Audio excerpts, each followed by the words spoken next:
Hola, ¿qué tal? Muy buenas tardes, amigos de La Gambeta. Tengan ustedes un excelente día y espero que así continúe el resto de la semana. Nos despertamos el día de hoy con una lamentable noticia, pues el señor Eleazar Molina Segura, presidente, socio y fundador de Cocodrilos Fútbol Club, pues falleció y nos tomó a todos por sorpresa. Es una noticia realmente que pues duele en el deporte michoacano, duele por la situación deportiva, por el vínculo que se tenía con él. Hace unos días hablamos con él en una entrevista donde platicábamos de los proyectos que tenía Cocodrilos Fútbol Club, que seguramente pues continuarán pues para honrar la memoria de este gran sujeto. En lo personal, me quedo con espina de haberlo conocido personalmente. Nuestro contacto simplemente era por mensajes de WhatsApp, por llamadas, videollamadas por Facebook. Y bueno, pues nos unimos completamente a la pena. Y bueno, platicando con Eduardo Rubio, nos tomaba desde muy temprano esta noticia, esta lamentable noticia, Eduardo. Sí, sí, lamentable y muy triste, dolorosa para quienes tuvimos oportunidad de conocer a Eleazar, aunque haya sido vía mensaje o vía entrevista aquí en el programa de La Gambeta, pero siempre un tipo eh, trabajador, un tipo que le gustaba hacer bien las cosas, dejó muchas cosas bien sembradas, todo el proyecto, esta idea de tener primero el estadio conformado en cuanto a infraestructura y posteriormente tener la franquicia de segunda división. Era un sueño para él tener el equipo de segunda división en Lázaro Cárdenas por la importancia que tiene el puerto, por la importancia que tenía el fútbol para él. Pues qué triste, qué lamentable y qué doloroso. Ya no está con nosotros en este mundo y bueno, pues ni modo, habrá que seguir. Le mandamos condolencias a sus familiares, por supuesto nuestro pésame a todos los que tuvieron una relación cercana con él, su familia, y bueno, pues hay que seguir adelante. Sí, sin lugar a dudas enviamos nuestras más sinceras condolencias a familiares y amigos y por supuesto esperemos que siga el camino de este proyecto ya en memoria y por el bien del deporte, lo que se buscaba, un proyecto demasiado ambicioso y esperemos que siga con esta inercia que se tiene para con este equipo de Cocodrilos Fútbol Club de Lázaro Cárdenas, equipo que participaba en tercera división, que en esta edición no lo iba a hacer por situación de seguir con la evolución de su estadio para pues tener las oportunidades para progresar deportivamente. Y bueno, pues nuestro más sincero pésame, lamentable el inicio de este martes. Y bueno, pasando ahora sí a la información deportiva y cosas también no tan contentos, pues No tan tristes. la selección mexicana, Eduardo Rubio, hoy por la mañana, en punto de las 3 de la mañana, hora México, disputaba la semifinal contra el equipo de Brasil. Se volvían a ver las caras estos dos equipos en instancias importantes en esta justa internacional, en estos Juegos Olímpicos. En algún momento, ya hace 9 años, el equipo de México le ganaba una final a Brasil. Tenían que sacarse la espinita, el scratch, y pues se fueron en un partido muy espeso, en un partido muy ríspido, de mucho contacto, de mucha pausa. El equipo mexicano le complicó las cosas a Brasil, porque hay que decirlo, Brasil fue mejor en prácticamente todos los sentidos. Sin embargo, la estrategia y que plantó el Jimmy y la cara que plantaron los jugadores mexicanos de mucho esfuerzo terminaron por ser un factor importante para llevar el partido a las últimas instancias, Eduardo. Sí, sí, como sabemos, en los penales es matar o morir. Y bueno, pues no le tocó la fortuna a México. Me parece por ahí que hubo algunos errores en cuanto a la ejecución y vuelve otra vez ese famoso fantasma de los penales, ¿no? Aquello que pasó en Estados Unidos 94, y en muchas otras ediciones de Copas del Mundo y de Juegos Olímpicos y de Copas América y demás. Muchas cosas que no funcionaron para México en la cuestión de la ejecución de los tiros desde los 11 pasos. Y bueno, pues se escribe nuevamente una historia de decadencia para la selección nacional. Ahí de repente veíamos mexicano con ciertas oportunidades, tuvo algunos momentos lúcidos de fútbol, de abrir al equipo brasileño en algunos momentos. Sin embargo, era complicado y Brasil también así lo vio para el equipo mexicano. Le costó mucho.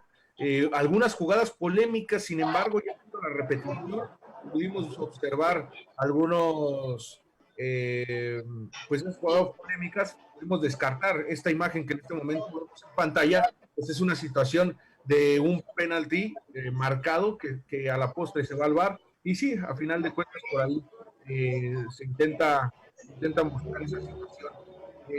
Un partido que a final de cuentas se va a la largue. La situación mental de los jugadores ya no era la misma, tanto de los 22 que estaban sobre el terreno de juego, estaban realmente nerviosos, porque era un partido que estaba al error, y ahí lo pudo poner el equipo mexicano. No sé si habría que decir que esta situación fue un fracaso, esta situación para el fútbol mexicano, o es un resultado que sí dicta lo que pasa en el terreno de juego y el nivel que tiene Brasil y el nivel que tiene México. Pues habría que analizar a lo mejor más profundamente en el minuto a minuto lo que sucedió en el transcurso del juego, más allá de los penales en sí. Yo creo que estuvieron a la par los dos equipos, no se generaron tantas opciones claras de gol. Los arqueros no tuvieron tantas intervenciones al ser exigidos. Sin embargo, a la hora ya de la ejecución de los penales, pues me parece que sí, México cobra desatinadamente y termina a Brasil por pasarle la factura, ¿no? De algún modo los ejecutores de Brasil lo hicieron con más confianza, y esto me recuerda alguna idea que surgió de los federativos hace muchos años, justo con esa situación de errar los penales en juegos decisivos. Hicieron un torneo de penales en las divisiones inferiores, tercera, segunda división, pero pues puedes tirar 500 penales y si los 500 los tiras mal, de nada te sirve. Me parece que hay que corregir cuestiones de enseñanza en cuanto a la ejecución, y que aquellos jugadores que de verdad cobraban con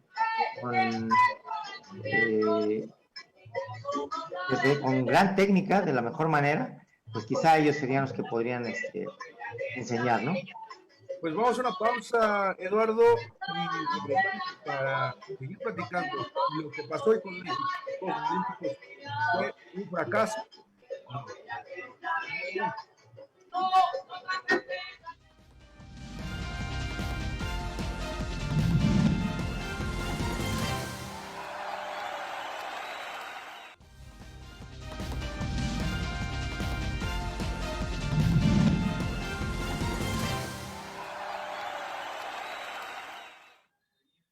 Ya estamos de vuelta, amigos de La Gambeta, en esta situación de la selección mexicana y su participación en los Juegos Olímpicos. Ha caído hoy frente a la escuadra de Brasil, una potencia a nivel mundial, 5 Copas del Mundo, el mejor equipo históricamente hablando. Y bueno, también le quiero dar la bienvenida a mi compañero y amigo Ismael Herrera, que tajantemente en su página pone rotundo fracaso de la selección mexicana. ¿Por qué es un rotundo fracaso, Ismael Herrera? ¿Por qué? Fíjate que, de hecho, subí 2 notas. Subí la de la Copa de Oro y no me había dado cuenta, y las dos les puse el mismo título: fracaso del fútbol mexicano. No puse selección. Lo traes en la cabeza ya. No, te voy a decir el por qué. Es que no es el partido en sí, es la consecuencia de todo lo que sirve en el fútbol mexicano. Al final de cuentas, ahí se refleja. Y más cuando ves, por ejemplo, un partido de México en la Copa de Oro que dominó y que no entiendes el por qué no se concluyó, que ya lo habíamos analizado el día de ayer, y ahora con la selección de Brasil, que en estos niveles siempre México ha estado tú por tú con Brasil, tanto así que se le ha ganado en mundiales juveniles y en en los propios Juegos Olímpicos. Entonces, esto es simplemente consecuencia de la falta de proyectos, de la falta de crecimiento del fútbol mexicano, porque precisamente la diferencia se marca en ese plus que le das o en ese potencial que tiene un representativo, ¿no? Ahorita lo estamos viendo mucho en los Juegos Olímpicos. ¿Cuántos lugares no tenemos de México? ¿Qué les faltó? Ese plus para dar el saltito, y es lo mismo que le está pasando al fútbol mexicano. No da ese salto de jerarquía, de potencial, de jugadores en Europa, de una infraestructura, de una liga de las más, yo creo, ricas del mundo que puede haber, de una mercadotecnia que se maneja al 100%. Ahí es donde dices, ¿dónde está la conclusión deportiva? ¿Dónde está ese paso que debes de dar como deporte y en un avance, un crecimiento para llegar a grandes, a lo que todos queremos, ¿no? A grandes cosas en el fútbol. No sé si lo que haya pasado con el equipo mexicano es un fracaso. Llevaste una gran selección de Brasil, la llevaste a jugar al límite, la llevaste a la última instancia.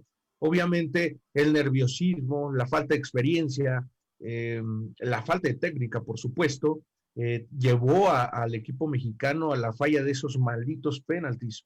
Pero me parece que México hace una participación, no la mejor, porque la mejor hubiese sido ganar una medalla de oro. Sin embargo, sí una participación respetable, y que aún no se termina. Se puede conseguir una medalla de bronce en los próximos días. Y jugar. Oye, pero es el campeón defensor. Pero es complicado. O sea, la situación de los jugadores en unos Juegos Olímpicos son totalmente cambiantes. Realmente no es un proceso de un jugador que viene de unos Juegos Olímpicos, que viene de otros Juegos Olímpicos. O sea, es una situación que juegos tras juegos los equipos son totalmente distintos, son estilos de juegos distintos, a lo mejor hasta ni los técnicos son los mismos, y el equipo... Por eso es una falta de continuidad en proyectos, o en realidad no hay proyectos. No, las situaciones de la edad, o sea, las situaciones del límite, ¿no? De repente, sí, o sea, también la situación de pandemia, o sea, es una situación que te movió todo, y a todos los equipos. Pero todos, exacto, todos jugaron bajo las mismas condiciones. Pero hoy, ¿qué le podrías exigir al conjunto mexicano? ¿Contundencia? El fútbol mexicano hoy no tiene contundencia por ningún lado. Por eso tienes que agarrar a Funes Mori, por eso cualquier situación tienes que improvisar con un centro delantero que no es centro delantero. Y la situación en ofensiva en el fútbol mexicano actual es una crisis, y lo hemos comentado con la situación de si no está Jiménez, ¿quién va? Pulido en verdad es un buen jugador o no, la situación de Henry Martin, si era el ideal para este puesto, que a mi punto de vista lo hace bien, a secas nada más. Sin embargo, no pasa nada extraordinario, no fue un Oribe Peralta en aquellos juegos donde se ganó el oro, pero también te aporta, creo que como jugador, como futbolista, y no sé si estés conmigo, Eduardo, pero la situación de perder en instancias importantes, cuando te juegas cosas importantes, creo que te ayuda más que sesgarte con una medalla de oro, que muchos jugadores de estos Juegos Olímpicos pasaron a la historia. Es que, fíjate, precisamente en eso que dices, es a lo que me refiero. Aquí estás concluyendo los procesos, los ciclos deportivos, en estos eventos, que es para los que te preparas. Entonces, vuelvo a repetirte, para mí sigue siendo un fracaso el hecho de que no está resultando tus proyectos deportivos, tus ciclos deportivos. No sé, Lalo, ¿qué opinión tengas? Yo, bueno, aclarando nada más, el campeón defensor no es México, el campeón defensor en todo caso sería Alemania, porque Alemania fue campeón. No, por eso me refiero, eres campeón en esa división, es a lo que me refiero. Bueno, es que de hecho... Eres de jerarquía, eres de los rivales a vencer, eres de los rivales Brasil también ya ha sido campeón, y en los Juegos de Río de Janeiro el campeón fue Alemania. Entonces, no por eso, pero a ver, pero entonces nos tenemos que conformar con la mediocridad. No, yo lo que estoy diciendo, nada más es aclarar ese punto, que el campeón defensor se toma como el último equipo que fue campeón de las últimas Olimpiadas, al caso Alemania, que fue campeón en Río de Janeiro. Es que no tiene que ver en mi comentario, Lalo. Es un equipo campeón y de jerarquía en Juegos Olímpicos. Pues habría que cuestionarlo. Demuéstralo. Habrá que cuestionarlo porque campeón, Brasil ya ha sido campeón varias veces. Pero si fue campeón, ¿cómo vas a cuestionarlo? Pero no fue el último, es a lo que se refiere Lalo. No, claro, eso está claro, pero me refiero, tú has sido competitivo ahí. A lo que yo me refiero es que no es igual, te vas a la sub-17, tú le exiges a México que esté en la zona de arriba, que dispute finales, ¿no? Sí, a lo que yo me refería, o a lo que me refiero es que no fue el último campeón, vaya, el último campeón. Pero eso es intrascendente, eso es intrascendente a la situación que nos estamos refiriendo. Es que hay que decir las cosas como son, porque no es intrascendente, porque cuando hablas de campeón defensor, hablas del último campeón. No, del que no, a ver, que tú lo quieras interpretar así es diferente, Lalo. Yo digo, México es campeón en esta división, como tal te debes de comportar, como tal si debes de luchar. Es como si yo te digo, Monarcas Morelia es campeón defensor porque fue campeón en el 2000. ¿Es lo mismo? No, pero son 20 años. ¿Y acá son fueron tres donde fueron. Sí, a ver, pero es intrascendente esa situación. Bueno, volvamos al tema. ¿Dónde está el crecimiento del fútbol mexicano? Es a donde yo voy, es el punto. A ver, nos estamos yendo solo con el resultado inmediato. No es eso. Es un fracaso del fútbol mexicano. Con ese cuestionamiento me recibió Sergio hace un momento y le estoy explicando el por qué veo un fracaso. A ver, por todas estas razones que yo les estoy dando. Yo estoy de acuerdo que es un fracaso. Estoy de acuerdo que no se están culminando los procesos. Sí, estoy de acuerdo. Exactamente a lo que me refiero. Ahora, habría que ver, porque yo también lo comentaba con Sergio antes de que entraras tú a cuadro, que la Federación Mexicana ideó un torneo de penales para las divisiones tercera y segunda desde muchos años. Sí, era obligatorio. Era obligatorio. Sí, pero a lo que me refiero es que el objetivo de ese torneo presuntamente era preparar a los jugadores para que no erraran a la hora de definir los penales en torneos internacionales. Pero repito, puedes tirar 500 penales y si los tiras mal, de nada te sirve el torneo. O sea, lo que tienes que hacer es tirarlos bien. Mira, yo siento, salvo su mejor opinión, y yo muchos años le he manejado yo eso, es la mentalidad del futbolista mexicano, no es la capacidad. La capacidad la tienen, la han demostrado, tenemos jugadores en Europa, tienes presencia, pero es la mentalidad, o sea, tenemos jugadores sobrevalorados. Otra vez nos acaban de hacer una crítica, no recuerdo si un reportero costarricense, puertorriqueño, no recuerdo, fuerte, nos duele, pero es la realidad, estamos sobrevalorados el fútbol mexicano, y aquí es donde tú lo reflejas, ¿no? Y hay dos cosas que también ahí habría que considerar. Me parece que nos están pidiendo una pausa. Vamos a una pausa. Estamos platicando de esta situación de la selección.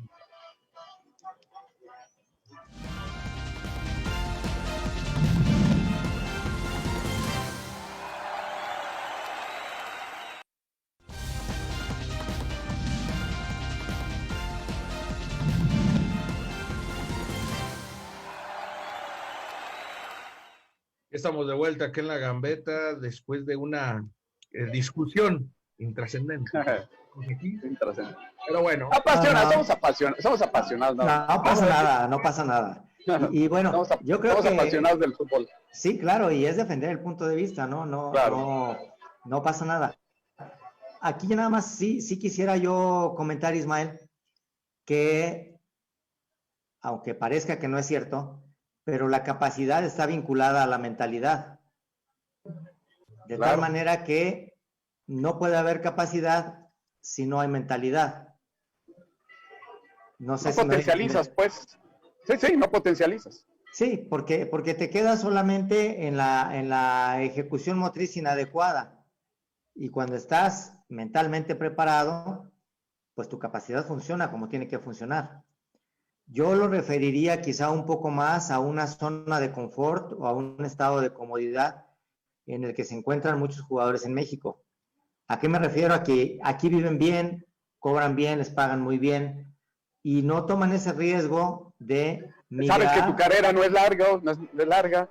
Por eso, pero no tomas el riesgo de migrar a otro lugar donde te puede ir mejor. Es decir, son pocos los valientes que dicen, bueno, yo a lo mejor me voy a España, me voy a Inglaterra, me voy a Alemania, ganando menos, pero sé que eso a la postre me puede dar más cartel y puedo estar mejor posicionado. Y hay gente que no toma ese riesgo. No toma ese riesgo por aquel famoso síndrome del jamaicón, ¿no? Donde le entra el miedo al jugador nacional de participar en competencias internacionales de la manera como lo podría hacer. No despliega todo su potencial. Se queda en intención, se queda en propósito, pero no hay una consecución de la meta. No hay no se concreta el proyecto. Y no sé si esto también venga de parte de los directivos y lo enganchamos un poco con lo que pasó con los uniformes de softball de las chicas. O sea, ¿qué tanto es la educación, la preparación que tienen que ir a la par de la preparación futbolística? Pues es que va más allá, fíjate, por lo mismo, lo que mencionas, ¿no? Si analizamos de manera general, nos estamos quedando limitados en todo. No, nos estamos quedando limitados en todo. ¿En qué aspecto? Van 3 medallas. Estamos pecando de soberbia, o sea, que pierde contra Brasil, una potencia mundial, y se lleva a Brasil al límite. O sea, no puedes tomar un fracaso cuando pierdes contra el mejor, sí, o qué. No solapo. Oye, pero si quieres ser el mejor, pues serlo. No solapo de perder, perdón, no solapo la razón de perder, pero pierdes contra una de las mejores estructuras deportivas en el fútbol, obviamente en la disciplina del fútbol. Pero entonces por eso nos tenemos que conformar. Si bien en Juegos Olímpicos en fútbol Brasil no es una potencia porque solamente ha ganado el último, que por cierto fue el de Río, no fue Alemania, fue Brasil en su casa. Su única medalla de oro ha sido ahí. Sin embargo, Brasil es el rival a vencer toda la vida. Estoy de acuerdo, estoy de acuerdo. Pero no lo vencimos, ese es el problema. No lo vencimos. Pero con qué soberbia decimos. A ver, no. Eso lo vendieron en la televisora, que ya viene Brasil y que ya son los hijos. ¿De dónde se arrancan? A ver, arrancan para yo creo que habría que analizarlo desde otra perspectiva. Para pelear al tú por tú con Brasil. No le puedes ganar a Estados Unidos. Eso sí debe de ser preocupante porque ese seleccionado, el que jugó el día domingo, es el que te va a representar en Qatar, si llegas, porque hasta eso está en duda. Hoy le vamos a dar la mano les voy a preguntar a los dos. Porque no tuvieron la jerarquía para cobrar un penalti. Así es la vida, señores. Yo te pregunto, Japón, ¿cuántas medallas de oro tiene en fútbol? ¿En Olimpiadas o a nivel mundial de Copa del Mundo? ¿Cuántas tiene? De oro, ninguna. Ninguna. ¿Y Japón le ganó a México? Y con mucha autoridad. En la fase de grupos. Con mucha autoridad. Algo que no pudo hacer, algo que con esa autoridad Brasil no pudo hacer. Pero también son circunstancias de juego y madurez, porque cuando México tomó tranquilidad y no quiso meterse al juego de estar corriendo a lo bruto, México tomó el balón y dijo, si van a correr, ustedes corran. Y empezó a hacer el juego contra Japón. Sin embargo, no lo pudo obligar, no tuvieron el temple para llevar el partido hacia su juego. Es parte de la maduración. Esto no están en el máximo. Ninguno de estos jugadores, bueno, quitando Ochoa a lo mejor, quitando a la situación de Romo y quitando la situación de Henry, no son jugadores que estén en su mejor nivel. Pero ahí está la situación de la selección mexicana. Estamos llegando al final de la gambeta. Hoy juega Morelia a las 9 de la noche contra el equipo de Dorados. Y no nos pudimos poner de acuerdo. Para mi gusto, y rápidamente antes de que nos corten, para mi gusto, lo que pasó hoy con México fue de muchos pantalones. Perdiste contra... ¡Es un fracaso! ¡Es un fracaso! El mejor seleccionado históricamente. Para mí no. Eduardo, nos vemos. Nos vemos. Yo creo que fracaso podríamos tomar lo que pasó en la Copa Oro. Me parece que ahí sí es un fracaso. Y en cuanto a Juegos Olímpicos, para mí... Es un fracaso del fútbol mexicano. Es un proceso. Córtanos mejor, Omar. ¡Vámonos! Ya. Nos vemos. Estos no entienden. Aquí estamos. Nos vemos mañana en la gambeta.